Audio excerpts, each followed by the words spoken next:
Hello guys, welcome to another one of my exciting series. I checked my previous poll on which series to post. Since this series got the second place, that's why here I am with the new series, which is actually a movie called What If Godlike Naruto is the primordial in Marvel and DC, and it is a harem series. In this movie, our favorite blonde protagonist awakens millennia after the fourth great ninja war, where he seals the ten tails inside himself and gets the Rinne Sharingan. Watch as our protagonist, along with mastering all of his chakra, which had fully turned into six paths chakra with being infinite, becomes the primordial god, where he teaches the Justice League and other heroes as well as villains that he will punish and execute those who do heinous act, unlike the heroes, which in turn led to the formation of the new Akatsuki. Sorry for my rambling, without any more delay let's jump right into the movie. Chapter 1, Awake. Who's making all that noise? Due to everything shaking around him, the figure wakes up from his long sleep, wondering how long he has been under. A millennium? Maybe two. Being asleep for so long will make everyone lose track of time. Digging through his memories, the figure regains a few memories from before he hid himself away. After losing his train of thought for a moment, because of all the shaking, he manages to remember a few faint memories of a time that has long passed. He remembers why he's here, hidden away from all prying eyes and ears. He sealed himself away for the safety of those who wanted to use his power for greed. Humanity. From what little he can remember, the figure remembers of a great war that has taken the lives of thousands. Former enemies joined together to fight a common enemy who wanted to capture the most powerful creatures on the planet, the Biju. The Biju were creatures of near limitless power, capable of destroying mountains and causing natural disasters with a swipe of one of their tails. On their own, they could take on armies and destroy countries. And the world's common enemy wanted to capture the 9 Biju and reunite them to form the most powerful and destructive creature known to man, the 10-tailed demon. Where the Biju were creatures of near unparalleled power, the 10-tailed demon was unmatched by all. The next few memories are too blurry for the figure to see through clearly. While he may not be able to fully recall everything, he does remember the death and destruction that took place after the 10-tailed demon was formed. What else he can remember is that at the end of the aftermath, he was left standing with the limitless power of the 10-tailed demon within his fingertips. Of course, it didn't take long for his allies to grow lustful for his power, betraying one another for a chance to steal his power for themselves. So, instead of starting another war, he chose the only decision that didn't involve wiping out all who stood in his way. He sealed himself deep underneath the earth's crust to not only hide himself from all the world's hatred, but to also take away the power of the 10-tailed demon that is sealed within his body, making his power a limitless construct of chakra. Hence, he has not aged a day since his self-exile. With no company and little else to do, he has spent a lot of time within his own mindscape, practicing with all the abilities he attained from sealing the 10-tailed demon within his body. After years of training, he has eventually mastered his power, which has grown exponentially since his self-exile. Incapable of remembering anymore, the figure feels the earth around him shake once more. Only this time, it's much stronger than before. He can feel something, or rather, someone pulling the earth upwards, and they're attempting to take him for the ride as well. Sensing wide-scale destruction on the surface, the figure decides to confront the one who's responsible and stop them. Opening his eyes, the figure's sparkling blue eyes glint within the darkness of the underground cavern. Soon, his blue eyes shift in both shape and color, changing to a set of purple eyes with a ringed pattern. Along the rings in his eyes are a complete set of 10 tomos in each one, spinning to life as he flares his chakra. In front of the figure, space rips apart to reveal a dimensional portal that is connected to the Earth's surface. Taking his first steps with no hesitation, the figure walks back into the open world. Into a new age of technological advances and wonders. The Sage of Six Paths, Naruto Uzumaki, has just woken up and unknowingly shifts the fate of the world. 1983, Cairo. Xavier's crippled body can only lay there on the second floor of the half-destroyed house and watch as his students and friends fight against the mutant god, Apocalypse. They are all surrounding the mutant god on all sides, attacking him with everything they have. Not only them, but a former member of Apocalypse's 4 Horsemen of the Apocalypse is attacking her former ally from the skies. From what he can recall, her name is Storm. In fact, it's Storm's contribution that's actually helping them to fight against the powerful being. If not for her arriving and firing bolts of lightning at Apocalypse, he would have teleported away from them. Still, even with Scott's optic beams, Storm's lightning, and Eric's metal, Apocalypse remains standing. This is mostly because of the energy dome that he has surrounded himself in, incinerating anything that makes contact with it. As of right now, it's a battle of stamina between his students and the mutant god. Sadly, he can tell that they are starting to tire from constantly using their powers, while Apocalypse remains calm and disposed within his protective shield. Using his telepathy, Xavier fights Apocalypse within his mindscape, and for a moment, it seems that he can actually win the battle. That is until Apocalypse shows his true power by taking full control over the mindscape. As of now, Apocalypse enlarges his body and slams his own into the tile floor of his mindscape, which has taken the shape of his manor. What can they possibly do? Apocalypse is unbeatable in both the physical and mental world. What else can they do to defeat the mutant god? Xavier's thoughts linger on Jean and her inner power, but he banishes away those thoughts. While it may work, having two mutants with godlike powers fight each other will only end in more disaster. He can calculate that the best-case scenario would be that they all died and half of the planet would be destroyed in the process. As he tries to think of another plan, Xavier's eyes widen in both the physical world and his mindscape. Just now, he has felt someone break into his mindscape. Impossible. Charles Xavier's mindscape. Charles isn't the only one who notices the appearance of another person entering the mindscape.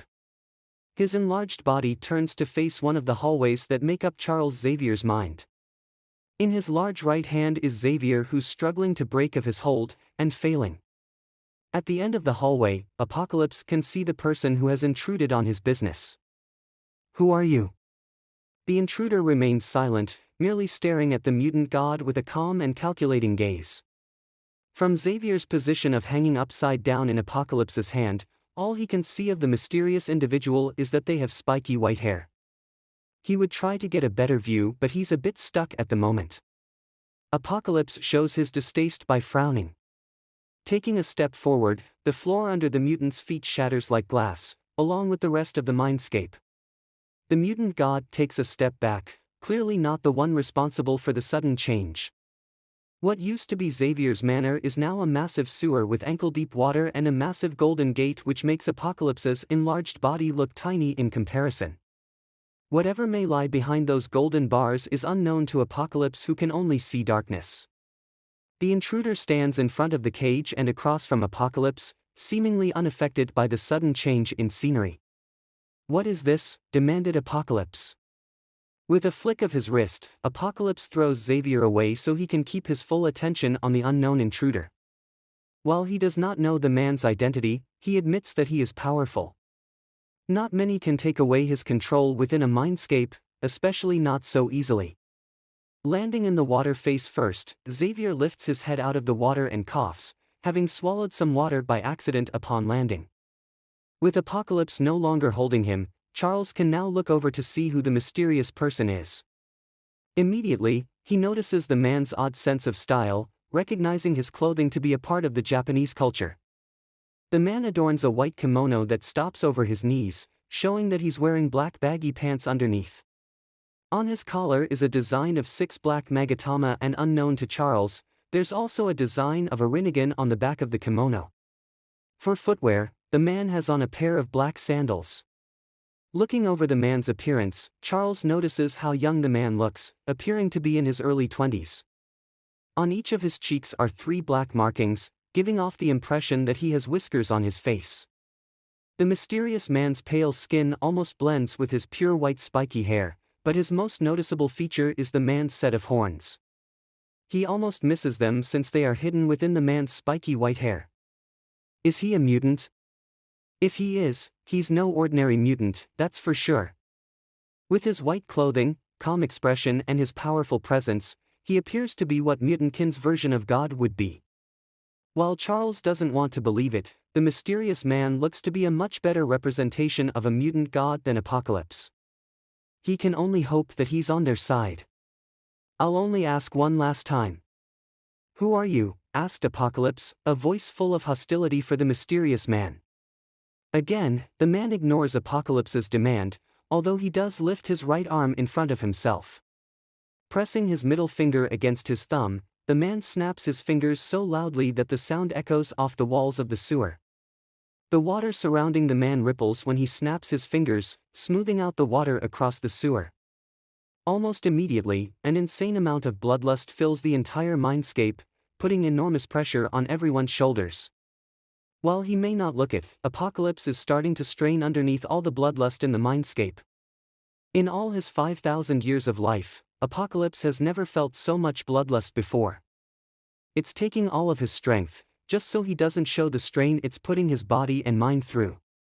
While the bloodlust is very distracting, Apocalypse doesn't fail to notice that the origin of the bloodlust isn't coming from the unknown man but rather, whatever is inside the cage. While Apocalypse can remain on his feet, Xavier doesn't have that courtesy. The powerful mutant falls onto his rear, shaking like a leaf while barely able to keep both his consciousness and sanity in check. This bloodlust, it isn't human or mutant. Naruto frowns while he looks over the purple-skinned man in front of him, unaffected by the bloodlust. He can sense so much hatred within the giant and honestly, it makes him feel disappointed in knowing that even after sealing himself away, there are still those who want nothing more than death and destruction. Even now, he can feel the emotions of those across Earth and a majority of what he's sensing are negative emotions of all sorts. Even after my disappearance, humanity remains in turmoil, he muttered, somberly. Hatred isn't the only thing Naruto can sense within the giant. He can sense the man's abnormal power and he's positive that it isn't chakra. It appears similar to yang chakra, yet different. Glancing over at the second occupant of the mindscape, Naruto smiles when he senses the lack of negative emotions within the man's soul. Well, other than fear, of course. It raises the man's spirits, knowing that there's still some good on the planet. Somewhat growing used to the bloodlust, Apocalypse clenches his fists and glares at Naruto. No matter. Your actions speak louder than any words. You are obviously against me. The mutant god takes a step forward and then another until at some stage, he's running at a pace that seems impossible for a man of his size. Once close enough, Apocalypse reels back his right fist and throws a punch straight down on Naruto. Now die. Naruto doesn't flinch away from the attack, simply raising a hand up to catch the punch. He does it so easily and with little to no strain that it surprises both Apocalypse and Xavier. While it's hard to tell for Xavier to know how strong the punch was, he can make an estimate from the way the water disperses from both men. The punch makes contact with the stranger's hand. Naruto tilts his head to the side as he gazes up at the giant in front of him. I don't know why, but you remind me of someone. Apocalypse widens his eyes when he notices that his body is starting to shrink. He tries to use his own power to stop the shrinking process, but it's no good. He remains shrinking until the mutant returns to his proper height, now eye level with the unknown assailant. He winces when the man's hand tightens over his own, cracking bones in the process. I didn't like them. Apocalypse tries to throw a punch with his free hand but stops when Naruto twists his wrist in an angle it's not supposed to be in. Stop this. What are you doing to me? Roared Apocalypse, disliking how powerless he's feeling in this man's presence. Not only are his powers failing him, but he has lost complete control over the mindscape. This has never happened to the mutant god before and honestly, he doesn't know how to properly handle it. Naruto stares down the mutant god, making sure to twist the man's wrist even more so he can hear him cry. I'm taking over. Behind the golden bars of the gigantic cage, a large red eye with several concentric rings and 10 tomo opens from within the darkness, glaring down at Apocalypse with nothing but pure anger. That is the last thing Apocalypse and Charles Xavier see before the entire mindscape shatters and they're forcefully thrown out. XXX Charles jerks up for air and scrambles up to the nearby couch, feeling his bones shake in fear. Once he's on the couch, the mutant frantically looks around the destroyed building for a monstrous large eye. Once he realizes that he can't see the large eye or golden cage anywhere near him, Xavier happily sighs. His happiness is soon gone when he remembers where he is and the current events taking place. From his position on the couch, it gives him the perfect view of the battlefield. Apocalypse recovers from being forcefully thrown out of the mindscape and emits more of his power. The energy dome surrounding him quickly expands outwards, knocking aside the nearby mutants, including Storm and Magneto, in the air. The mutants are thrown backward into buildings and through walls, while Storm and Magneto are thrown even farther into the air. While Storm falls on top of a rooftop, Magneto recovers while in midair and rights himself. With all the annoyances dealt with, Apocalypse places a hand on his head to ease his growing headache. Being forcefully thrown out of a mindscape has given him such a bad headache. All of a sudden, his body tenses when he feels a shift in the wind. Slowly, the mutant god looks up and narrows his eyes when he sees the intruder 100 yards away, standing on top of a pile of rubble that used to be a house. Naruto's calm blue eyes look over his surroundings, noticing more people who possess the odd form of energy that isn't chakra, although none of them hold a candle to what the blue-skinned man possesses. Actually, Naruto glances at the young redhead, sensing something powerful about her. Her inner power is quite impressive, but that's not what he means. He can sense something within her, marking her for something. If he can compare it to anything, it's similar to how he holds the ten-tailed demon in his body. However, she only possesses a measly piece of whatever entity that's within her. He'll have to keep an eye on her. Apocalypse narrows his eyes on the stranger, wondering why he can't sense the man's power.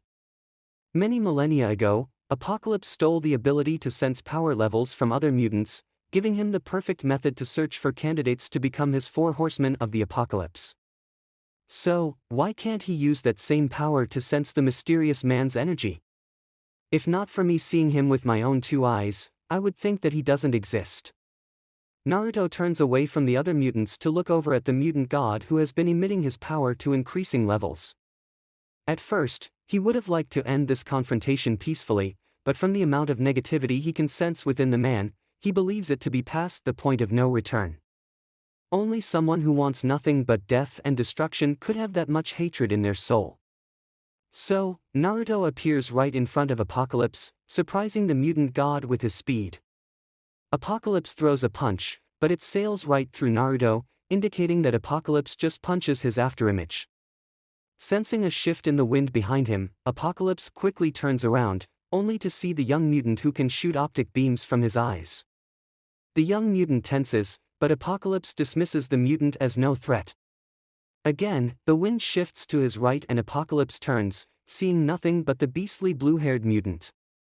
"Where are you? Show yourself, you coward, and face the wrath of a god," demanded Apocalypse, shaking the earth from the amount of power he's releasing.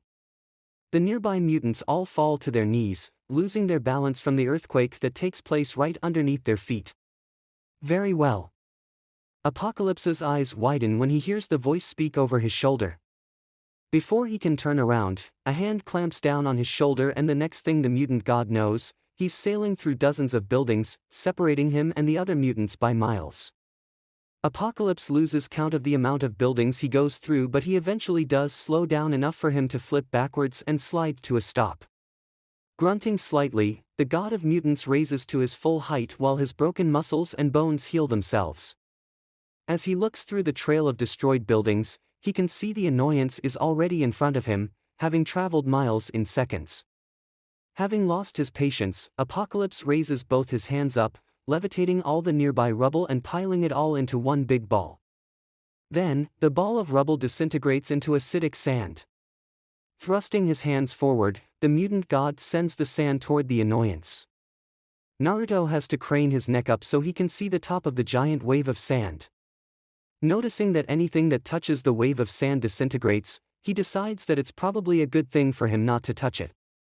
Just as the wave of sand is about to engulf him, it spreads apart and sails past him in a safe distance, due to Naruto taking away Apocalypse's control over the sand.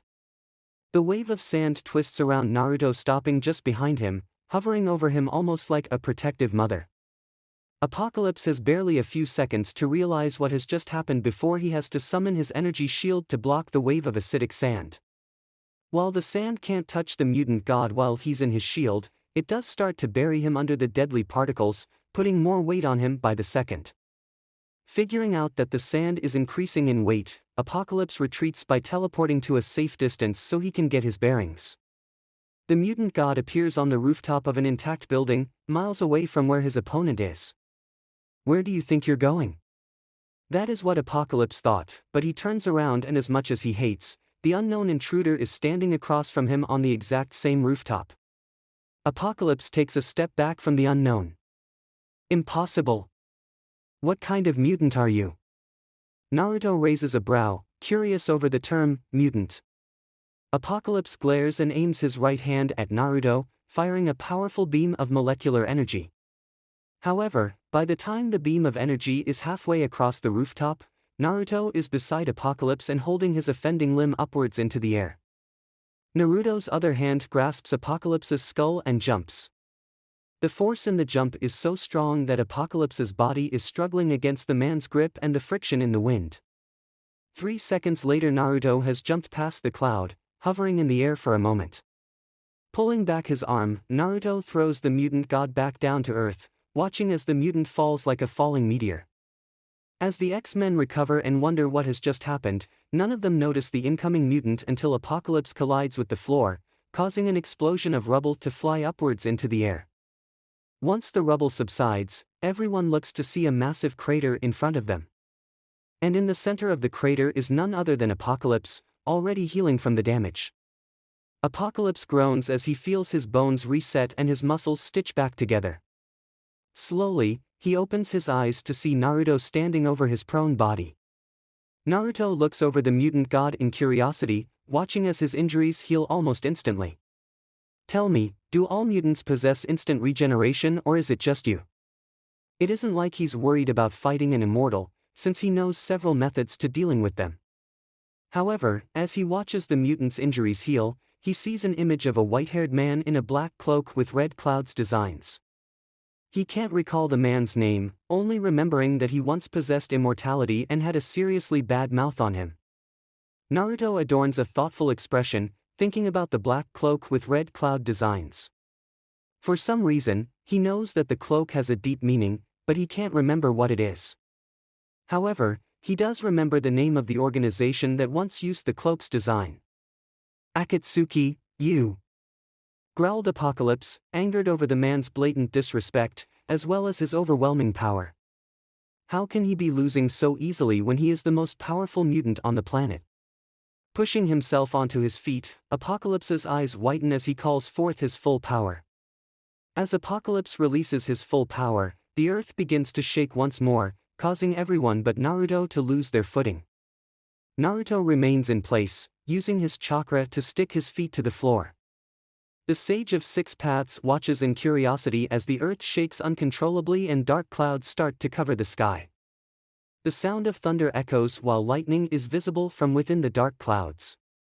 None shall escape the wrath of God, roared Apocalypse, raising both of his hands over his head, increasing his power tenfold. The mutant god looks over at his enemy, feeling a little pity for him. After all, not many can witness instantaneous death. Using his full power, he'll be surprised if the country isn't split apart by the aftermath. Now, Apocalypse drops his arms down so he can unleash his full power. Only for a hand to grasp his face, cracking his skull from the amount of force being used. So much hatred in one soul. Between the gaps of his assailant's fingers, Apocalypse can barely make out the man's facial expression. What he can make out is his blue eyes changing shape and color. What used to be a pair of sparkling blue eyes that are as blue as the ocean, are now a pair of powerful purple eyes with concentric rings and 10 tomo. If he could, Apocalypse would widen his eyes in horror, recognizing those eyes as the same one from behind the golden cage. Even now, he can sense the almighty power within those eyes, dwarfing his own power. Ignoring how Apocalypse's blue skin has gone a lot paler, Naruto summons forth the power of the human path. As much as he tries, Apocalypse can't get out of his enemy's hold. He tries to summon any of his many abilities and yet, they all fail him. He can't even teleport himself away, leaving him at the mercy of his enemy. All of a sudden, the mutant feels something amiss with his body. For some reason, he almost feels free. Disliking what's happening to him, Apocalypse tries to lift his hand to grasp his enemy's arm, only for him to realize that he can't feel his arm. In fact, he can't really feel much of anything. His arms, legs, chest, and even face all grow numb, leaving him feeling like an empty husk. By the time he tries to pull away, it's already too late. With a strong pull, Naruto rips out the soul of Apocalypse. The surrounding X-Men can only watch the event take place, all feeling a mixture of awe, disbelief, horror, and a little bit of fear. They all just witnessed an unknown man beat Apocalypse around like a rag doll and pull out what looks to be an ethereal version of the mutant god. While they aren't sure what the white-haired man did, it's enough to finally put down the mutant god, shown by how the man lets go of Apocalypse's face, dropping the mutant onto his stomach with no sign of life. Slowly, Naruto starts to absorb the mutant's soul, including his memories. Once the absorption is complete, Naruto stands in silence as he watches all of Apocalypse's memories. He sees everything through the mutant's eyes, watching Apocalypse's birth, his rough adolescent life, his discovery of his mutant powers, his rise to power, and even when Apocalypse's followers eventually betrayed him. Not only does Naruto learn about Apocalypse's life story, but he also learns about the world and what has happened to it since his disappearance. In his mind is every little piece of information that has passed for the last 2,000 years, giving the Sage of Six Paths an understanding of the Earth's history. And he isn't happy with what he learns. While history only dates back past 2,000 years, most of it is filled with nothing but death and misery, with humanity right in the center of it all. Apparently, chakra and the knowledge of it has faded throughout history, meaning that humans can no longer use it to cause death and destruction across the planet. Unfortunately, they have found new weapons to replace chakra and the Biju. Now, they use weapons and bombs to take away the lives of their fellow man. And for what? Resources? Ideology? Power? It appears to me that it will take more than my disappearance to make true peace come true, thought Naruto, glaring at nothing. While he may not notice, his glare has many of the surrounding mutants flinch or tense up. Maybe it's about time I take a more straightforward approach. Before he leaves, Naruto glances at the corpse of Apocalypse. He could prove to be useful. Violet flames erupt behind Apocalypse's corpse, startling many of the viewing mutants. Their surprise only increases when a large, white head pops out of the violet flames. The head is as large as a two-story house and has a set of Rinnegan as its eyes. Its closed mouth unzips itself and opens wide before three hand-like tentacles reach out of it and grab Apocalypse's body. Naruto doesn't bat an eyelash as the King of Hell devours Apocalypse's corpse. Once its cargo is secure, the King of Hell retreats back into the violet flames before said flames disperse. Naruto's attention is taken away when he hears the sound of a cocking gun behind him. Looking over his shoulder, he sees that one of the mutants is now standing with him in the crater, aiming a handgun at him. If not for Apocalypse's memories, he wouldn't even know that the object she's holding is a weapon in the first place. From Apocalypse's memories, the mutant who's threatening him with a gun has the ability to change her appearance, no matter the gender. While useless in a fight, it can be quite useful for assassination and recon missions. He knows, seeing as the ability is standard procedure back in his time. He had sensed her move the instant she took her first step, but he didn't stop her. While it may appear arrogant, he admits that she is of little threat to him, especially when compared to the other surrounding mutants.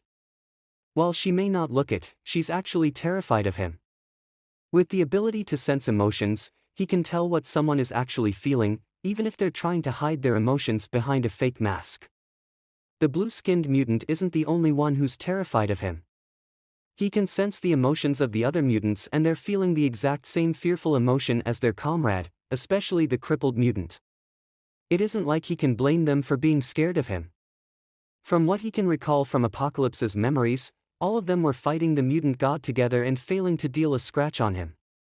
Actually, the mutant across from him is the only one who actually managed to do any lethal damage to Apocalypse, doing so by hiding behind the face of one of his allies before slicing his throat wide open. While that plan would have worked on most people, it didn't work on Apocalypse. The fatal wound only stunned the fake god for a second before it regenerated. Hence, he left out the middleman and pulled out the man's soul, leaving the immortal body intact. Immortality does absolute squat when the body is lacking a soul. "Who are you?" demanded Raven, glaring at the unknown individual. "Stop it, Raven," yelled Xavier from the edge of the crater. His arms are currently wrapped over Scott's and Jean's shoulders, allowing him to move without the use of his wheelchair. He shouts at Raven, wanting her to get away from the obviously dangerous man. At this point, he's not even sure if the white-haired individual is human or a mutant. No mutant or human could have defeated the likes of Apocalypse so easily. Xavier attempts to take over Raven's mind so he can force her out of there, but he widens his eyes in shock when he feels something blocking his telepathy. Raven ignores Xavier, preferring to get the answer to her question. "I'll ask one last time. Who the hell are you?" she demanded, louder than before. Naruto looks over the mutant for a moment before he glances over to the rest of the mutants. From their stances, they are ready to step in and fight him if he attempts something against the blue-skinned redhead. Not like they're in good condition to fight him anyway. While they hide it well, they are all exhausted from fighting Apocalypse and his 4 horsemen. Besides, he doesn't want to fight them anyway. He can sense the good in all their souls, so that puts them in his good books. As he looks over the several mutants, his blue eyes linger on the redhead for a second longer than anyone else. Space rips apart behind Naruto as he summons a dimensional portal to transport him away. He turns around and walks towards it, ignoring everyone else around him. Of course, the rip of space catches Raven off guard and she fires a bullet at the Sage of Six Paths. The bullet never hits its mark, seemingly disappearing in midair. Naruto stops when he's only a single step away from the portal. He looks over his shoulder at Raven and offers a playful smirk, opening his right hand and dropping a lone bullet. Afterwards, he walks into the portal which closes behind him, leaving a group of befuddled and confused mutants. 6 months later, Xavier's mansion, "Never pegged her as a teacher," chuckled Magneto, or rather, Eric Lenscher. No longer is he in his Magneto gear and is instead wearing common civilian clothing. He adorns a simple light blue blazer, a black shirt, a pair of simple blue jeans and brown shoes. True. But who else can teach the children on how to protect themselves? Asked Charles Xavier, humorously from his wheelchair. Both men are currently underneath the recently reconstructed mansion, watching as the newest recruits for the X-Men train under the watchful eye of their new instructor, Raven. They are all wearing the uniforms that signify them as members of the X-Men. After spending a few minutes watching Scott practice with his new visor and Pietro blurring around the training facility, Eric decides to get straight down to business. "Find anything on our mysterious savior yet?" Xavier's proud smile drops as the mutant sighs in frustration. "No, sadly. I've yet to discover any information on the man. Neither the FBI files or Cerebro were of any help. From what I've gathered, the man doesn't exist." Eric frowns, clearly not happy with the lack of progress. "How is that possible? Cerebro was designed to find any mutant on the planet. It sorta hurts the mutant's pride, seeing as Cerebro is both his and Charles's proudest creation. As hard as you might believe, it's quite possible that the man isn't even a mutant," answered Charles. Eric folds his arms across his chest. "You don't actually think that would have mattered, do you?" Xavier closes his eyes and shakes his head.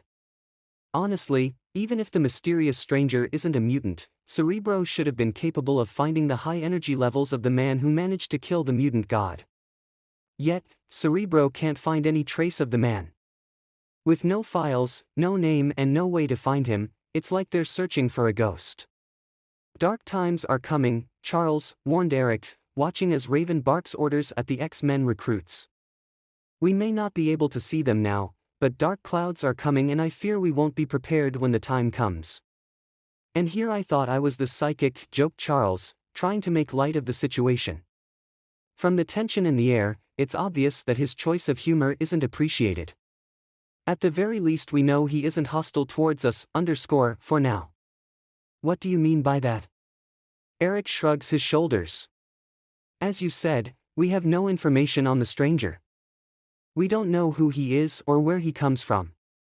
All we have on him is his appearance and the fact that he killed the most powerful mutant on the planet. Xavier nods in agreement. True. However, he didn't show hostility towards us in the aftermath. It isn't like he couldn't have killed us after defeating Apocalypse. Eric turns and looks down at his friend's broken body. I won't pretend that I know all the answers. All I'm saying is that we should be careful and prepare for the worst. What's to stop him from coming to your school and causing havoc? He asked, waving a hand towards the open doorway where the X-Men trainees were practicing with their powers. Charles swerves his wheelchair to face Eric, glaring up at Magneto with cold steel in his eyes. Then he will be sorry that he came here to cause trouble for my students.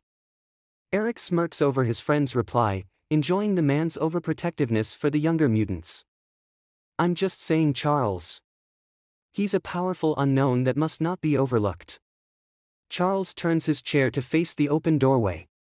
While he doesn't verbally respond, the mutant does nod to show he agrees with Magneto. He watches as Storm practices with his lightning manipulation, biting his bottom lip. Do you have to go? Eric smiles, deciding to quit talking about the unknown stranger for now. He pats his friend on the shoulder. You know I can't stay here. Not for long anyway. The truth is, he is still on the world's most wanted list for his assassination attempt on the US president on national television. The last thing Charles needs is for the US government to come knocking on his door. Where will you go? Eric gives one last glance to the X-Men recruits, eyeing Pietro for a moment. Looking away, he turns and presses the button to call the elevator. You're psychic, Charles. You'll know where I am, answered Eric, smirking in good nature. Xavier watches his students train, never once taking his eyes off of them. Goodbye, old friend. Eric nods and smiles. Goodbye, Professor. With their goodbye said, Eric enters the elevator and heads back up to the surface. Charles continued to watch as his students trained under Raven, but his mind is thinking about different matters. He thinks back to his experience with the unknown man from 6 months ago. The man who has not only saved their lives but the lives of every human and mutant on the planet, and nobody else will ever know. For a moment, a memory of that sewer flashes before Xavier's eyes, making him gasp and hold his hands together to stop them from shaking. That eye, he had only caught a glimpse of the eye for only a short moment, yet it still made quite an expression on him. Whatever is behind that cage, it's massive, powerful and very, very angry. As Xavier controls the shaking of his arms, he looks back to his students, hoping that whatever dangers come in the future, they'll be ready. Years later, Gotham City, many years have passed since the incident with Apocalypse, and the world has eventually recovered from the destruction caused by both Apocalypse and Magneto. Buildings have been rebuilt, bodies have been buried, and the world governments have taken back control of their countries. In the end, the planet seems to have been brought to a state of peace. Peace is only a temporary solution, thought Naruto, staring down at a warehouse as he hovers in the air. Over the years, Naruto has watched on as events pass by him, without ever aging. He has witnessed babies take their first breaths into life, as well as the elderly take their last on their deathbeds. He has also watched as villains wreak havoc across the planet while the heroes fail to protect the lives of innocents, due to their incompetence. Even after his sacrifice, Naruto has discovered that the planet remains to be the cornerstone of where evil lurks in every shadow. Across the planet, people continue to kill, rape and steal with smiles on their wretched faces. What's worse, evil has grown so out of control that it has given birth to those who have been labeled supervillains. They are labeled as such because of them possessing either inhuman powers or special skills that make them a threat so large that regular police officers can't handle them. That's where the heroes step in. And where Naruto's disappointment continues. At first, Naruto is delighted to know that there are people out there who go out of their way to protect the innocent and fight the villains of the world. His delight soon fades when he takes a closer look at what the so-called heroes are actually doing. While the people believe that the heroes, such as the Justice League, are making a difference, Naruto sees the idiotic truth. The truth is, all the heroes are doing is continuing the cycle of death and destruction. A villain would go out of their way to take the lives of innocents for greedy and selfish reasons, while the heroes would swoop in and defeat said villain, supposedly avenging the people who have lost their lives. Yet, each of the heroes makes the same mistake by allowing the villains to live and to be taken away by the authorities and put into prison. By doing so, many of the villains would soon find themselves back out on the streets, courtesy of a very good lawyer, bribery, or by a forceful escape. Once they're back out on the streets, they continue their killing spree, and so, the circle of death and destruction continues. While the heroes may think they're actually doing good by keeping the moral high ground and not killing, all they're really doing is adding to the body count. By not ending the pathetic lives of the villains, they're as accountable for the lives lost as the villains. If the Justice League won't spill the necessary blood, he will have to do it himself. After all, the villains can't take away innocent lives if they're dead. However, even with his godlike powers, Naruto knows that it'll take more than him to actually spread his influence. That's why he will reform a long-lost group that once brought fear and terror to the planet during his own time. The Akatsuki. And what better way to spread fear to the criminal underworld than by killing one of the biggest villains? Tonight, the clown prince of crime dies. From his position in the air, Naruto can count 4 of Joker's goons on the rooftop of the warehouse, all handling an assault rifle each and keeping watch for anyone who might want to bring the Joker to justice. In other words, they are looking out for Batman. Many times, Naruto has watched Batman take down men like the 4 goons in half a minute. For the likes of Naruto, it took him half a second to kill all 4 men. While invisible to the naked eye, a thin, but powerful bolt of lightning bounces off the skulls of each of the 4 men, frying their brains and killing them instantly while Naruto calmly floats down to the rooftop. Slowly, he walks to an open window on the roof and jumps through it, landing on an overhanging catwalk and doing so without making any sound whatsoever. The first thing the Sage of Six Paths notices is how annoyingly colorful the room is. Colors ranging from the brightest of colors have been painted across the walls with no actual pattern to it. To add to the warehouse's bright colors, colorful toys litter the floor, ranging from tiny robots to 7-foot teddy bears. The innocence of the toys is lost to him when he sees the few boxes of weaponry beside them, as well as the pacing and obviously angry Joker. Glancing around the warehouse, Naruto sees that the Joker has 5 hired goons at his disposal, with each one dressed as oddly as the room itself. Where one is dressed like a teddy bear, another can be found dressed in a cheap costume of Batman. "That stupidly idiotic woman," yelled the Joker, kicking aside a nearby teddy bear. Wisely, the goons remain quiet and pray that their boss doesn't ease his stress on them. The last time someone smart-mouthed the Joker, he ended up in a barrel of acid and shipped off to who knows where. That bitch just couldn't stop herself from getting caught. Again. "She best pray that she rots in her cell before I get my hands on her," growled the Joker while making clenching motions with his hands. Just under 24 hours, he and Harley have been cruising around the streets of Gotham for a joyride, causing a few bits of mayhem at the same time. And as per usual, Batman shows up to ruin their fun. With his own great sense of humor, Joker found it funny to drive the car into the nearby canal to get Batman off his trail. That's just before Harley started bitching about not being able to swim. Now, she's back in Arkham and he's one woman down for his next bank job. One of Joker's more braver goons steps forward. "Should I make a few calls and get her out, boss?" "Don't you fucking think about it," raved the Joker, disturbing the goon by getting into his personal space. Quickly, Joker's glare changes to a smirk when he notices his goon's nervousness. "What's wrong with you? Never danced with the devil in the pale moonlight?" Before the goon can make up an excuse, a kunai quickly finds itself lodged into his skull. Joker merely blinks as his goon drops dead in front of him. Glancing down, he sees his goon lying on the floor, dead and bleeding from the skull. He actually finds the sight humorous. Reeling his head back, Joker laughs as the rest of his goons lift their assault rifles to the catwalk, expecting to see Batman, but Joker knows better. With all his years dealing with Batman, he knows that the last thing the masked vigilante will do is kill someone, no matter how annoying they are. He's living proof. No! There's someone else hiding in the shadows of his hideout. Someone new. Someone fun. Spotting a shade of white, Joker looks up at the catwalk and grins so widely that it actually looks deformed. Who's this? A new player in our little game of cat and mouse?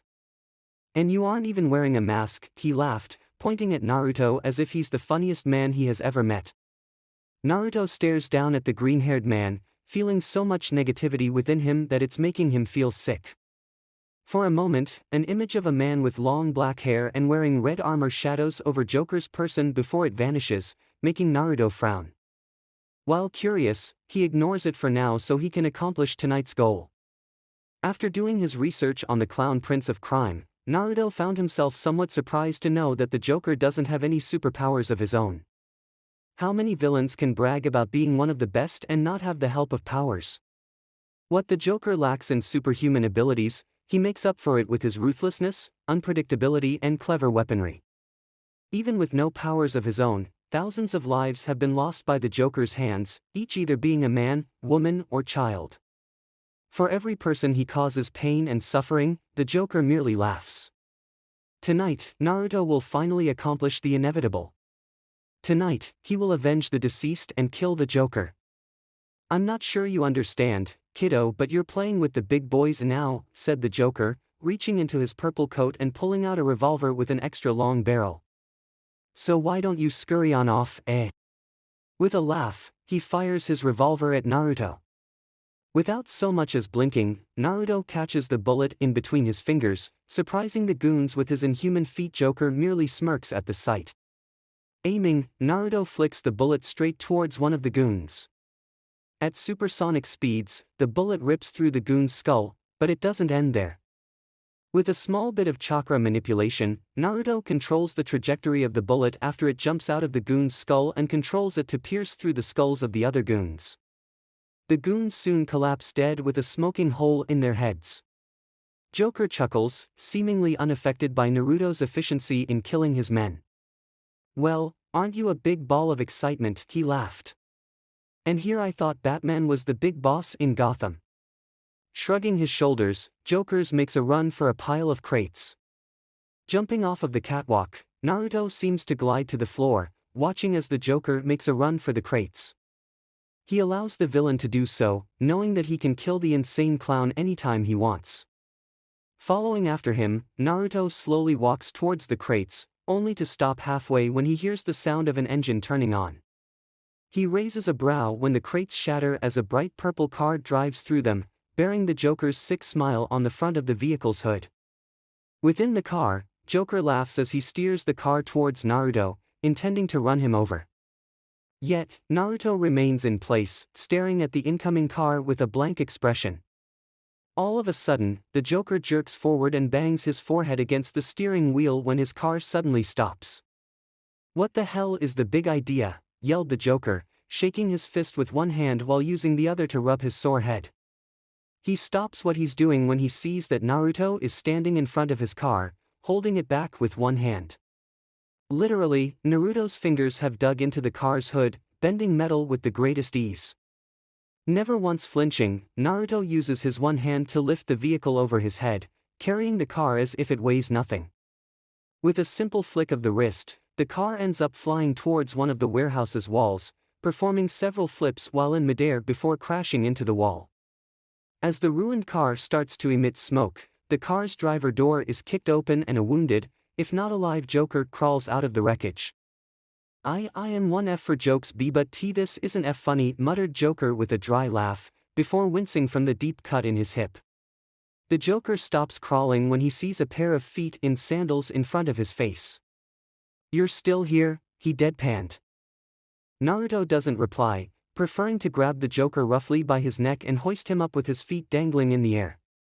Activating his Rinne Sharingan, Naruto summons the King of Hell behind him, much to the surprise of the Joker. The King of Hell opens his mouth wide open and a tentacle-like appendage shoots out and grabs the Joker's tongue. No sooner does the appendage grab the Joker's tongue than it starts to pull at it. The Joker must have found something funny about it because he starts to laugh, even as the King of Hell painfully pulls at his tongue. Not long after, the Joker's insane laughter goes silent once the King of Hell pulls out his tongue, ending the life of the Clown Prince of Crime. Now that is done and over with. Turning away from the sight of the King of Hell devouring the Joker's corpse, Naruto walks towards one of the warehouse's undamaged walls to mark the start of change. XXX Batman hums to himself as he looks over the odd symbol that has been etched into one of the walls in the warehouse. A cloud? Could be a symbol or someone sending a message. I'll have Barbara look into it, he thought, taking pictures of the large cloud symbol with the hidden camera in his mask. Behind him, Bruce can hear the police and medical personnel talk with each other with some wondering what happened. Just from a glance at the decorations, Bruce can make an experienced guess that the warehouse was recently used as a hideout for the Joker. Nobody else, but the Joker has the disturbing sense of humor to fill a warehouse with colorful toys and dangerous weapons. However, it's obvious someone else knew about this as well. He has already recognized the corpses to be former goons of the Joker.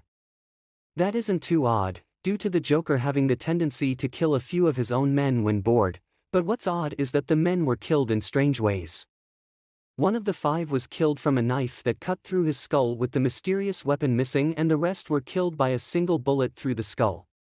He would suspect the perpetrator to be Jason or maybe even Deadshot, but that doesn't explain the 4 dead men on the roof who have their brains dripping out of their ears.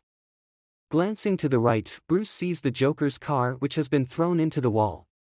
From the cracks covering the wall and the damage done to the vehicle, it's obvious that the one responsible is someone who possesses superhuman strength or has technology that grants them enhanced strength. He doesn't miss the fingertip dents in the hood of the destroyed vehicle, meaning that the perpetrator caught the vehicle from there. It's painfully obvious from the crime scene that the Joker was attacked in his own hideout. Having already taken a blood sample from the blood at the crime scene, Batman frowns in thought. What really has Batman curious is who could have attacked the Joker. Not a lot of people are brave enough to actually attack the clown prince of crime.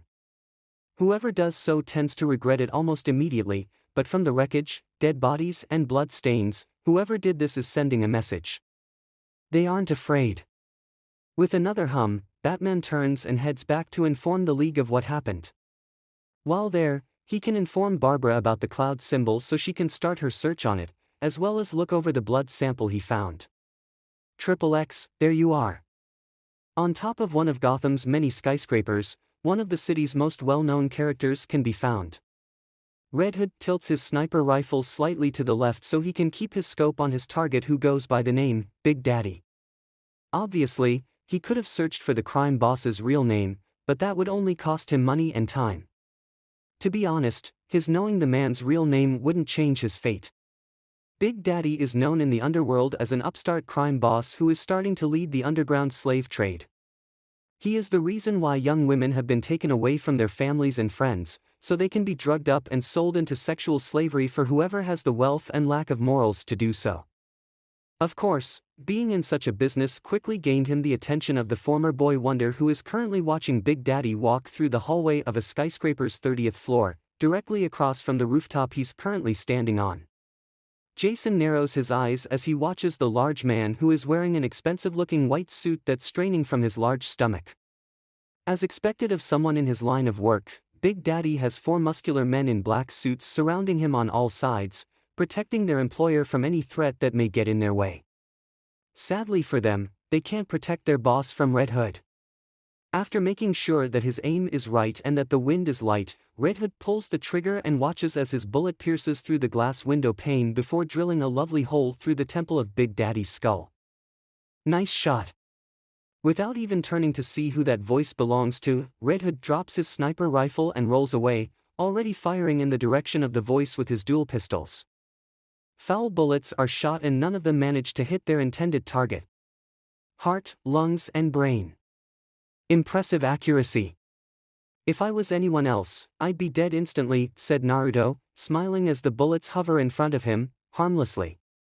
A second later, the 4 bullets drop to the floor, surprising Red Hood. While caught off guard, Jason isn't known to quit so easily. Narrowing his eyes, he empties the rest of the clips in his pistols, with each shot stopping in front of Naruto, hovering in the air. Enough of that. Without so much as a twitch, Naruto uses magnet release to pull Jason's guns out of his hands.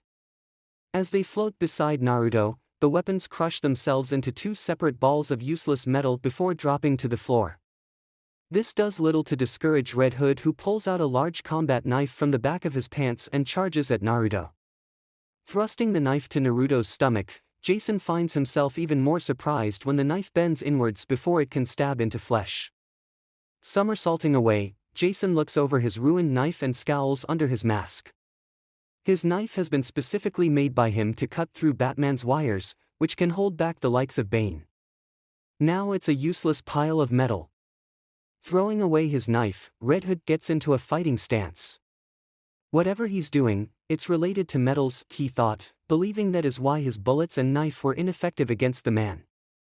Running towards him, Jason swings his leg high and aims for the man's temple. However, his limb is stopped by an unknown force before it can make contact. What? So his powers aren't metal-based? Taking a step back, Red Hood throws a punch, only for him to be repelled backward by an invisible force. Groggily, he stands back up and glares at the white-haired man who hasn't moved from his spot once. Who the hell are you? Another member of the League? Naruto shakes his head. No. Just someone who's looking for hopeful recruits. And I'm one of the lucky chosen ones, I take it, said Jason, sarcastically. Correct, nodded Naruto. Naruto turns and walks to the edge of the building, and Jason watches every step the unknown man makes. He notes how silent the man's footsteps are, lacking any sound. Calmly, Naruto stares out at Gotham City, sensing so much negativity within it. Don't you want to clean the streets? He asked, frowning at the large negativity source that calls itself Gotham. End all crime in the city? I don't know what rock you crawled yourself out of, but I'm already cleaning up the streets, stated Jason, folding his arms across his chest. Naruto allows a small, but sad smile to stretch across his lips. You are trying, and I commend you for doing so. However, nothing you do will end the constant crime and death in Gotham. Naruto tilted his head backward to avoid the throwing knife Jason just threw at him. And what? You think that what I'm doing is wrong? That we should just lock up the scum of the earth? Only for them to get out of prison and kill again? That doesn't work, roared Jason in rage. At one point in time, Jason actually thought the system worked. That was a time when he wasn't the infamous Red Hood and instead, Robin. As Robin, he works with Bruce to take down the many criminals and villains that litter the streets of Gotham, and in his naivety, he allows them to walk away, alive. It's only after his death by the Joker's hand that he realizes the truth in the system.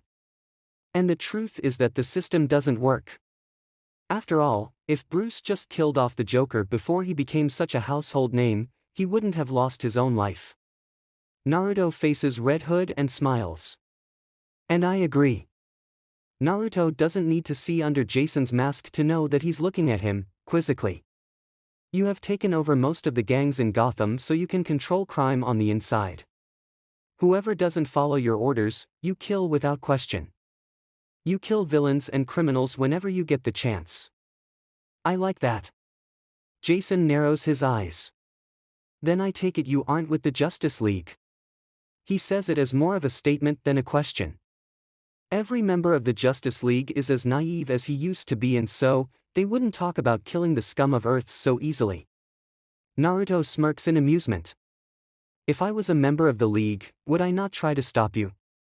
After all, I did just see you kill a man, he said, looking over at the skyscraper where Big Daddy's corpse remains. True, muttered Jason in agreement. While he isn't willing to get violent, Jason makes sure to keep his guard up around the man. Something that Naruto inwardly applauds him for. But how do I know you aren't just talking big? How about I just show you? Before Jason can ask what he means by that, Naruto's Rinne Sharingan eyes blare to life. Violet flames erupt behind him as the King of Hell rises from the fire. Red Hood takes a step back, ready to jump up off the building if he sees any act of aggression. Naruto steps to the side as the King of Hell spits out a large object from its mouth. Said object slides in front of Jason, who looks down at it and widens his eyes in awe at the sight. Lying by his feet, dead as a doorbell, is none other than the Joker. No way! Gasped Jason in disbelief before he looked back up at Naruto. The man who has somehow managed to do what he has constantly failed at and killed the Joker. Who in the hell are you? Just a simple man who wants to change the world for the better. Simple my ass, thought Jason. No simple man could kill the likes of the Joker. This group of yours, what is it called? Akatsuki. Not a name I would pick out, but whatever, shrugged Red Hood. And there are others. Who shares our ideology? No. Naruto looks back out to face the city. Batman may think he's doing the city a favor, but all he's doing is putting fuel into the fire. Families are destroyed every day because he refuses to kill those who are responsible. Now with the Joker dead, he can no longer continue his reign of death in Gotham, forever saving the lives of his future victims. And he's just a stepping stone. But I can convince them otherwise. Red Hood slowly nods and takes a spot beside Naruto, folding his arms across his chest. So, when do we start? Overhead the unsuspecting city, the Akatsuki have been reformed. Chapter 2, Recruitment, Unknown Location. Where are we? Gasped Red Hood as he looked around the new scenery of plant life. 1 second, he's standing on top of a building in the middle of Gotham City, and the next, he's in what looks like an underground cave with wide fields of grass and a gentle river that splits down the middle of it. The source of the river is a large waterfall that is pouring down a hole from the ceiling of the cave, which is also the only source of sunlight. It wasn't sunny at Gotham the last time I checked, thought Red Hood, remembering that it was the middle of the night just a second ago. This will be the hideout for the Akatsuki. At least, unofficially. It's untraceable, so I highly doubt that anyone from the Justice League can find this location, said Naruto as he sits down on the grass and watches the river flow by. He has always found it peaceful and relaxing to watch nature at its finest. And pray tell, how did we get here? And where is here in the first place? Asked Red Hood, looking over at the stranger whom he has yet to get a name off of. With the sudden intrusion and the discovery of Joker's death, he never had the chance to ask.